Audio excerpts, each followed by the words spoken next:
Listen to interviews with enough ultra-wealthy individuals, and you will eventually hear them make the exact same claim. Having money really does not matter. Tell that to a worker staring at a surprise $4,000 medical bill. For a family living paycheck to paycheck, a lack of money equates to an immediate, agonizing crisis.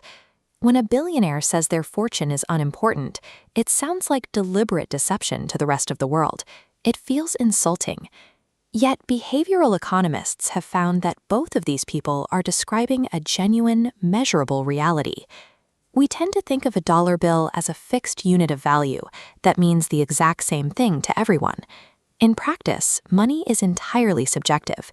Its value is governed by how the human brain processes resources at different stages of survival. To understand how the rich view their fortunes, we must set aside standard financial advice. Instead, we need to examine the behavioral psychology of how the human mind recalibrates its decision-making as it moves from scarcity to abundance. Psychologists measure the mental toll of financial stress using a metric called cognitive load. When you do not have enough money, your brain constantly runs background calculations to manage your survival, consuming vast amounts of your mental bandwidth. This animation visualizes cognitive load in real time. As everyday financial obligations stack up, groceries, rent, or a broken car part, the available space in the brain shrinks. The sheer volume of constant calculation leads directly to severe decision fatigue. With the mental capacity meter completely full, the brain has no room left for long-term planning. It abandons 5-year goals and forces the individual to focus exclusively on short-term survival choices just to get through the end of the week. Think of money like oxygen. When you are underwater and suffocating, your brain will not allow you to think about anything other than securing your next breath. It is your single, all-consuming priority. People in a state of scarcity believe money solves everything, because in their daily reality, it does. An injection of cash literally neutralizes the most terrifying threats to their survival, giving them the space to finally breathe. But once those immediate threats are neutralized, an economic principle known as diminishing marginal utility begins to take over personal income. This chart maps day-to-day emotional well-being against annual income. In the lower earning brackets, we see a steep, dramatic upward trajectory. Earning more money closely tracks with a happier, significantly less stressful life. But follow the curve further out. Right around the point where a person's baseline needs are fully met, the trajectory aggressively flattens out into a plateau. Even as income continues to rise into the hundreds of thousands or millions, daily emotional well-being stays mostly flat. A distinct psychological shift occurs at this exact plateau. Because basic survival is fully secured, surplus money no longer functions as life-saving oxygen. Its utility entirely changes. Beyond this mathematical threshold, an extra $10,000 ceases to buy baseline happiness. It buys different, far less impactful commodities, like a nicer car or a slightly larger house.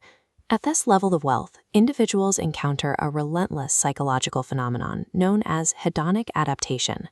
The human brain is evolutionarily wired to normalize new environments. This keeps us adaptable to changing conditions, but it also means the thrill of moving into a sprawling mansion quickly fades until that environment simply feels mundane. This flowchart illustrates the resulting trap. A person makes a luxury purchase, experiences a sharp dopamine spike, and then inevitably returns to their emotional baseline. To feel that high again, they engage in continuous lifestyle inflation and emotional spending, chasing a high that constantly slips away. When the ultra-wealthy realize that accumulating more cash has stopped generating happiness, they pivot.